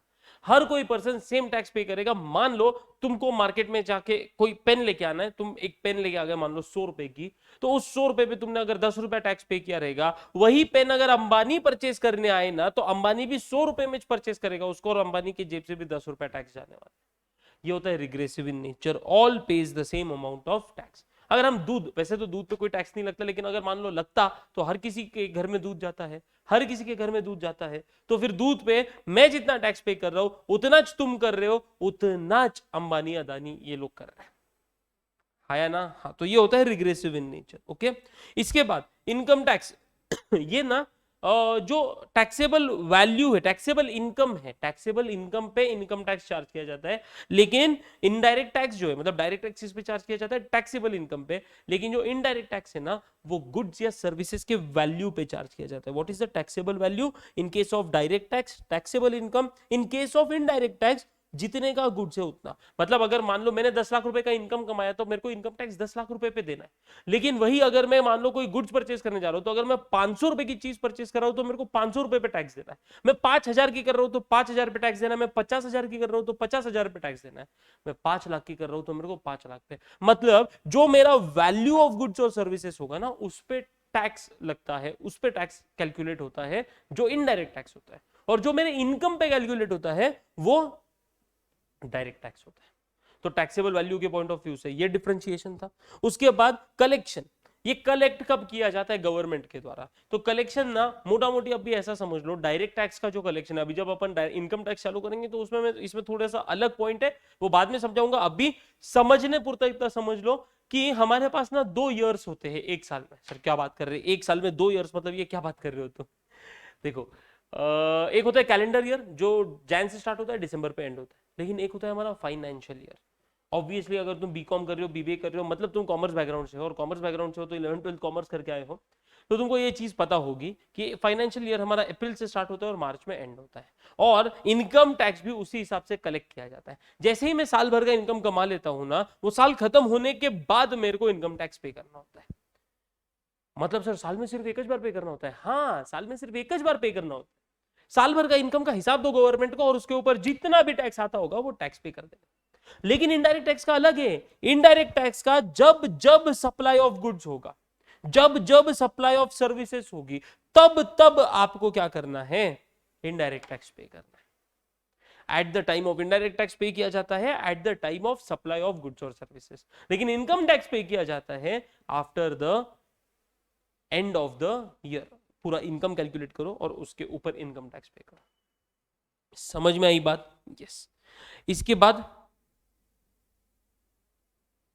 हाँ, इसके बाद अपन ने मतलब ये था पूरा टैक्स का बैकग्राउंड। क्या तुमको टैक्स कितने टाइप के हैं इंडिया में? डायरेक्ट है, इनडायरेक्ट है। डायरेक्ट क्या मतलब है, किस पे चार्ज किया जाता है? इनडायरेक्ट का क्या मतलब है, किस पे चार्ज किया जाता है, कब, कौन से वैल्यू पे चार्ज किया जाता है, कब कलेक्ट किया जाता है, ये सारी चीजें समझ में आई क्या? This was the overall background about the topic tax. अभी इस टैक्स में अपने को दोनों पढ़ने, डायरेक्ट भी पढ़ना, इनडायरेक्ट। इनडायरेक्ट में अपन सिर्फ जीएसटी पढ़ने वाले, तो इनकम टैक्स पढ़ने वाले और जीएसटी पढ़ने वाले। अपन पिक पहले जीएसटी कर दे, और इसके बाद मैंने कल जीएसटी का डिस्कशन स्टार्ट किया था।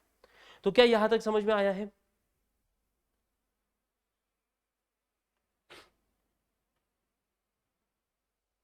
Yes, yes, okay.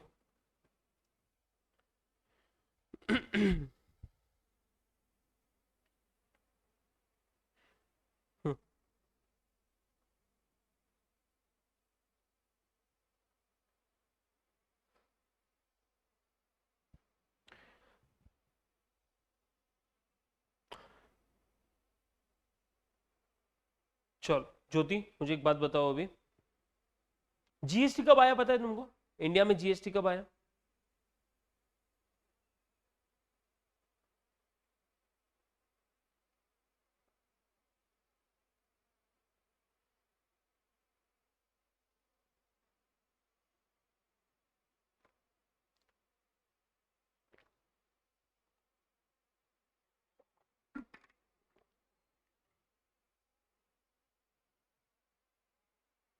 आठ साल पहले?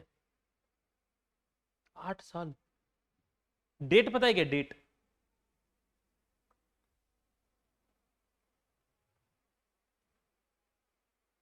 सुनो, इंडिया में जीएसटी आया 1 जुलाई 2017 को। इंडिया में जीएसटी कब आया? 1 जुलाई 2017। 1 जुलाई 2017 से इंडिया में जीएसटी एप्लीकेबल था। लेकिन क्या तुमको यह पता है कि जीएसटी का डिस्कशन इंडिया में कब से चल रहा है? इंडिया में जीएसटी लाने की बात कब से चल रही है, पता है क्या तुमको?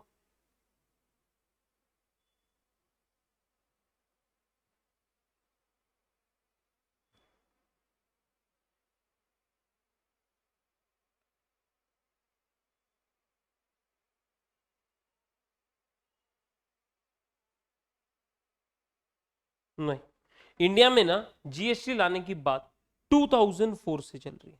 कब से चल रही है? 2004 से। सर क्या बात कर, 2004 से? हाँ, ऐसा समझ लो 2004 में ना एक कमिटी बिठाई गई थी जिसको केलकर कमिटी बोला जाता था। देखो मैंने यहां पे लिखा हुआ है, केलकर कमिटी। इस कमिटी को बिठाया गया और इनको बोला गया कि हमको जीएसटी लाना है। कमिटी इसके लिए नहीं बिठाई कि जीएसटी आना चाहिए या नहीं आना चाहिए, नहीं नहीं, कमिटी इसलिए बिठाई कि जीएसटी आना है, आना है, लेकिन किस हिसाब से आना है ये तुम बताओगे। इसके लिए कमिटी बिठाई गई, केलकर कमेटी। अभी सर किस हिसाब से जीएसटी आना चाहिए मतलब? तो देखो इंटरनेशनल लेवल पे ना 3 तरीके के जीएसटी चलते हैं। एक है नेशनल जीएसटी, एक है स्टेट जीएसटी, और एक है डुअल जीएसटी। नेशनल जीएसटी में जीएसटी का पूरा जो काम है ये सेंट्रल गवर्नमेंट के पास होता है, सारा का सारा पैसा भी सेंट्रल गवर्नमेंट के पास जाता है। स्टेट जीएसटी, जिस जिस कंट्री में स्टेट जीएसटी है उधर जीएसटी का जो भी एडमिनिस्ट्रेशन है, जो भी रेवेन्यू है, ये सारा स्टेट गवर्नमेंट के पास जाता है। और डुअल जीएसटी जहां पे है उस कंट्री में बोथ, दोनों को जाता है, सेंट्रल गवर्नमेंट को भी और स्टेट गवर्नमेंट को। तो मुझे तुम बता सकते हो क्या कि कौन सा जीएसटी इंडिया में एप्लीकेबल है? नेशनल जीएसटी, स्टेट जीएसटी या डुअल जीएसटी?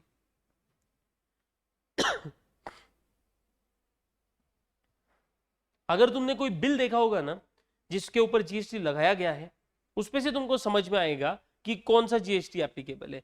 नेशनल, जिसका कलेक्शन सारा पैसा सारा सेंट्रल गवर्नमेंट लेके जाएगी, स्टेट जिसमें पैसा सारा स्टेट गवर्नमेंट लेके जाएगा, या बोथ जिसमें दोनों पैसा लेके चले जाएंगे।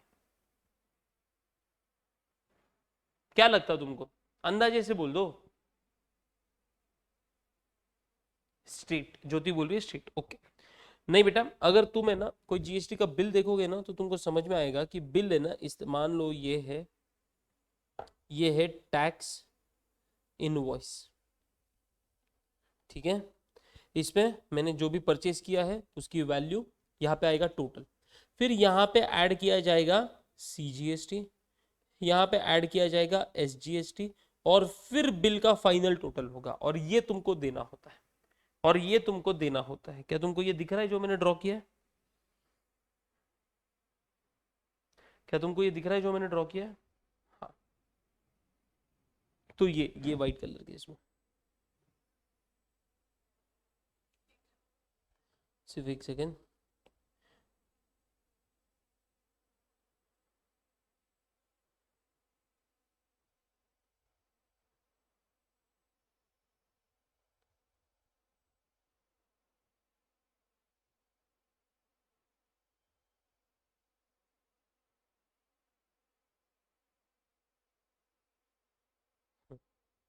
अभी दिखेगा।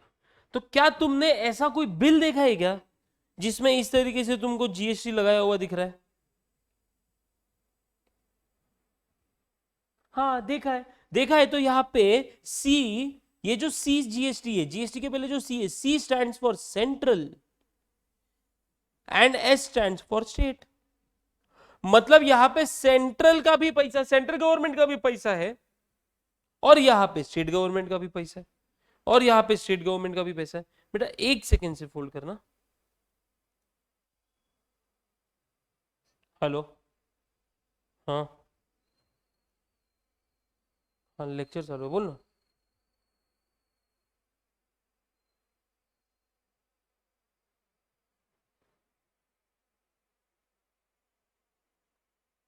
फातिमा नगर लंबो थोडंसं म्हणजे माझी रेकॉर्डिंग चालू आहे, और सगळं आवाज जाहीर आहे. हाँ भाई,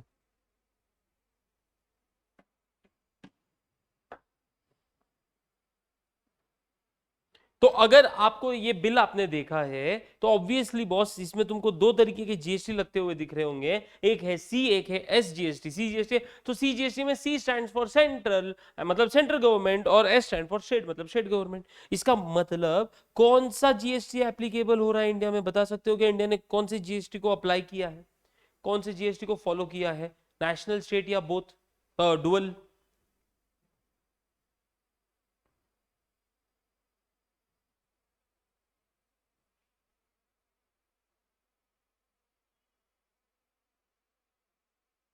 dual, yes, very good, dual GST. India ने जिसको फॉलो किया है ना वो है डुअल जीएसटी।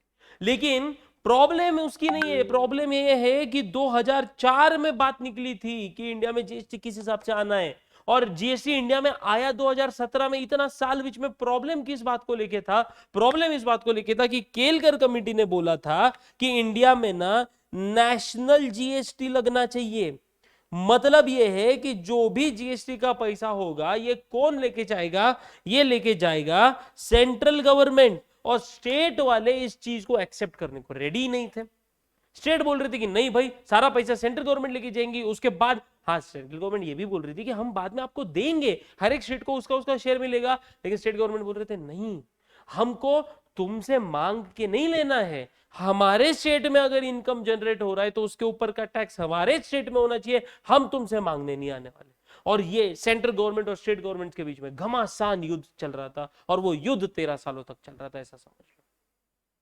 तो इसके लिए जैसे ही 2014 में मोदी गवर्नमेंट आया, मतलब बीजेपी आया ना, तो बीजेपी गवर्नमेंट ने बोला, सबसे पहले उन्होंने प्रॉब्लम को समझा, और उनके ध्यान में आया ऐसा नहीं है कि वो नेशनल जीएसटी नहीं चाहते थे, वो भी नेशनल जीएसटी चाहते थे।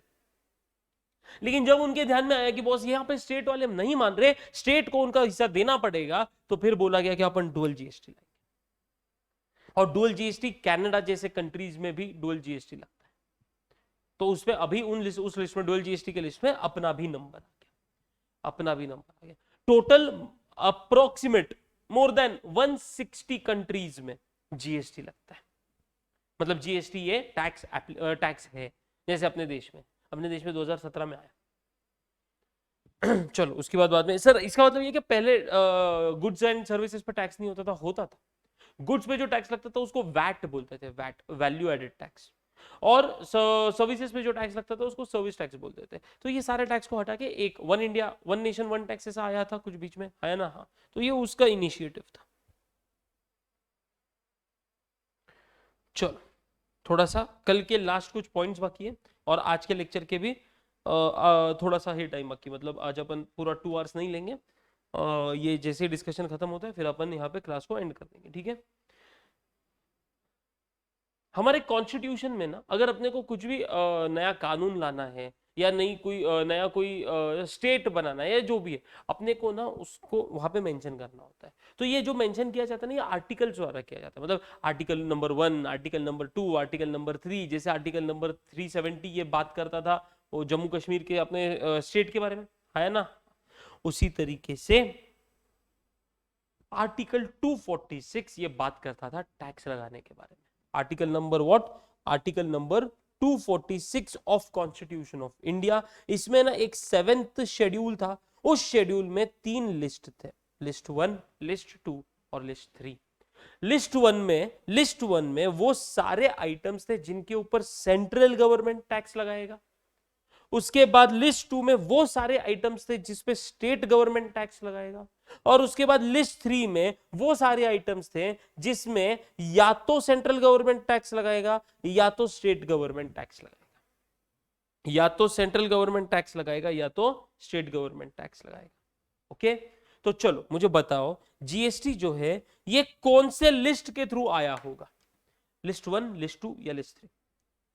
लिस्ट 1 में सेंट्रल गवर्नमेंट टैक्स लगाने की पावर रखता है, लिस्ट 2 स्टेट गवर्नमेंट टैक्स लगाने की पावर लगता है, और लिस्ट 3 में सेंट्रल गवर्नमेंट या तो स्टेट गवर्नमेंट टैक्स लगाने की पावर रखते हैं। कौन से लिस्ट से जीएसटी आया होगा?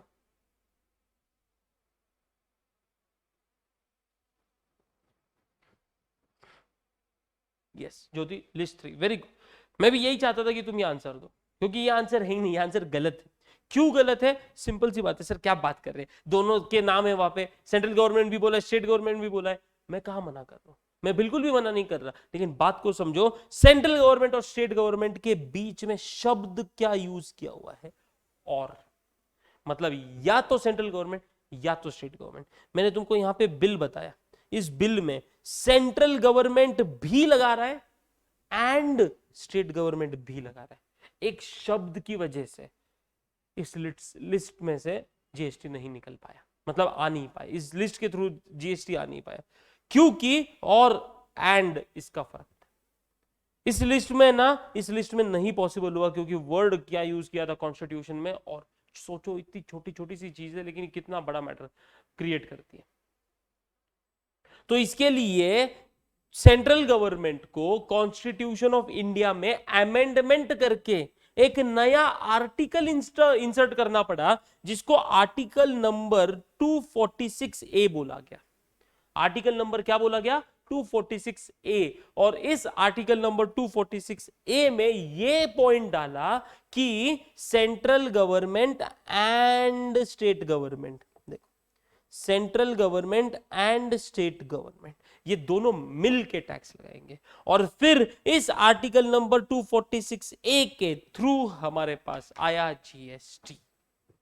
इस आर्टिकल नंबर 246A के थ्रू हमारे पास आया जीएसटी। और ये जो अमेंडमेंट हुआ ना कॉन्स्टिट्यूशन का, उसका भी नंबर बहुत ही बढ़िया शुभ आंकड़ा था, 101st अमेंडमेंट। 101st अमेंडमेंट था वो हमारे कॉन्स्टिट्यूशन का। मतलब 100 बार ऑलरेडी अमेंड हो चुका था, 101वीं बार जब अमेंड किया कॉन्स्टिट्यूशन को, वो जीएसटी के लिए किया। वो किसके लिए किया? जीएसटी के लिए। और इसके लिए कौन सा आर्टिकल इंसर्ट करना पड़ा? Article number 246A। Article number 246A। कितनी इंटरेस्टिंग बात है, कितनी मजेदार बात है। कभी आज तक तुमने सोचा था जीएसटी को, मतलब इस तरीके, ऐसा स्टोरी, ऐसा हिस्ट्री है जीएसटी का? अच्छा, मैंने तो तुमको 10% भी बातें नहीं बताई, मैं अगर बातें बताने बैठूंगा ना तो इतनी इंटरेस्टिंग बात है, मैं सच्ची बताता हूँ तुमको, इतनी इंटरेस्टिंग बात है। लेकिन ना वो कोर्स का वो कभी ऐसे ही गप्पे मारने बैठे तो उसमें मैंने तुमको कुछ ये ज्ञान की बात दे दी तो बात अलग है। तो किधर ना किधर अपने को अपना डिस्कशन रेस्ट्रिक्ट करना पड़ता है ना? हाँ,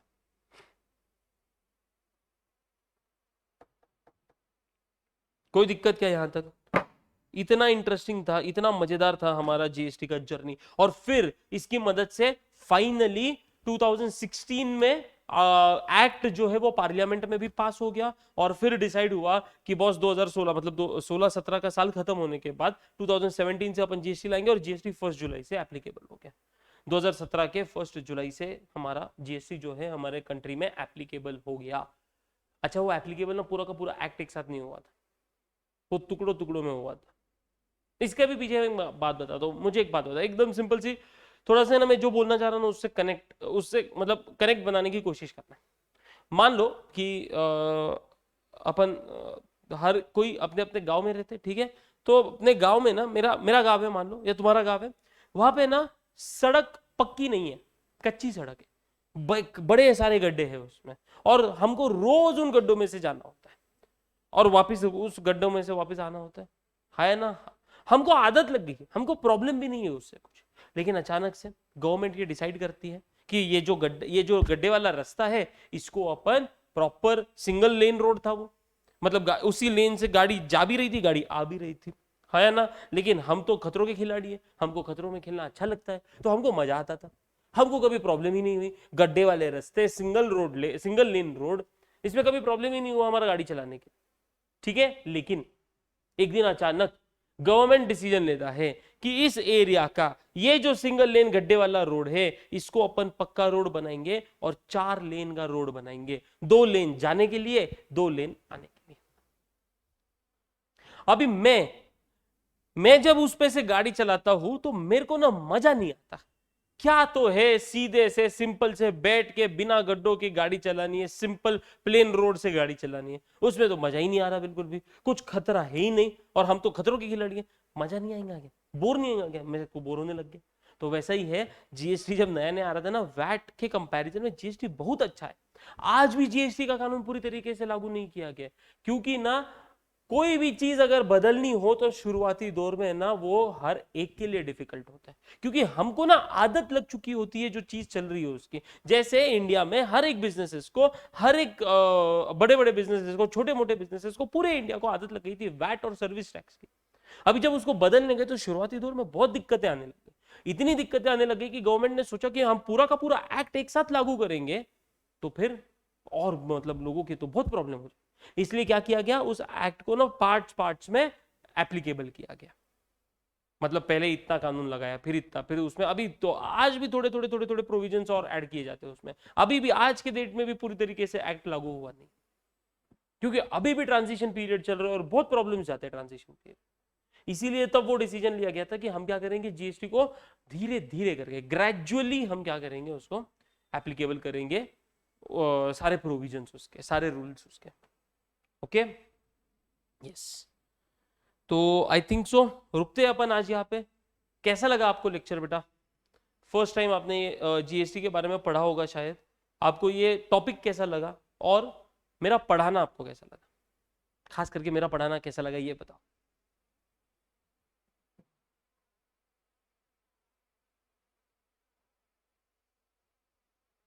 बहुत अच्छा sir, okay okay, thank you, very good. चलो तो फिर अपन आज रुकेंगे इसी तरीके से, ऐसे ही मजे से, ऐसे ही डिस्कस करते करते तुम्हारा ज्ञान बढ़ाने वाला हूँ मैं। कोई ऐसा नॉर्मल वो जो होते हैं ना ट्रेडिशनल टीचर्स, वो उसके हिसाब से वैसा पढ़ाना नहीं। मैं खुद जब पढ़ाई करता था तो मैंने भी ऐसी, मेरे को बहुत प्रॉब्लम होती थी, तो मेरे को कोई ऐसे मजे में, मस्ती में अगर कोई पढ़ा लेना तो ज्यादा अच्छे से समझ में आता था। तो बस वही मैं इंप्लीमेंट करने की कोशिश करता हूँ। यस, थैंक यू बेटा, थैंक यू। तो अपन आज रुकेंगे, कल फिर मिलेंगे 5:30 को। और कल जैसे कि आज मैंने ना नया ज्यादा कुछ पढ़ाया नहीं है एकेडमिक्स के तौर पे, हाँ मैंने पोर्टल पूरा दिखाया आपको, लेकिन एकेडमिक्स की तरफ से तुमको सिर्फ कल जो पढ़ाया था उसको रिवाइज करवाया। कल का दिन ऐसा नहीं होने वाला, कल मैं नया कुछ पढ़ाने वाला हूँ आपको। पोर्टल अपन ने देख लिया है, एकेडमिक्स के पॉइंट ऑफ व्यू से अपन कल डिस्कशन करने वाले, ठीक है। चलो तो रुकते हैं अपन आज, मिलेंगे कल, बाय बाय। और अगर आपको ये पसंद आ रहा है, आपको सच्ची में ऐसे लग रहा है कि आपका बेनिफिट होने वाला है, तो प्लीज आपके फ्रेंड्स को भी बताइए, शेयर करिए उनके साथ ये सारी बातें, ये सारे डिस्कशंस, आपका ज्ञान कैसे बढ़ा है, आपका नॉलेज कैसे इंक्रीमेंट हुआ, मतलब इंक्रीज हुआ है। और उनको भी इस कोर्स को ज्वाइन करने के लिए बोलिए, क्योंकि देखो अ friend in need is a friend in need. तुमको मालूम नहीं, लेकिन तुम उस दोस्त का अपने भला ही कर रहे हो, ऐसा समझ लो। यस, लैपटॉप बेटा अभी के टाइम पे तो भी नहीं लगेगा, जब मैं टैली स्टार्ट करूंगा ना तब लैपटॉप लगेगा। तो कुछ टाइम है अपने पास, ऐसा समझ लो एक 20 दिन टैली ये अपना जीएसटी चलेगा, उसके बाद 10-15 दिन अपना इनकम टैक्स चलेगा, और उसके बाद अपने को टैली की जरूरत पड़ने वाली है। तो 1 महीना तो भी इनिशियल अपने को टैली नहीं लगने वाला अभी।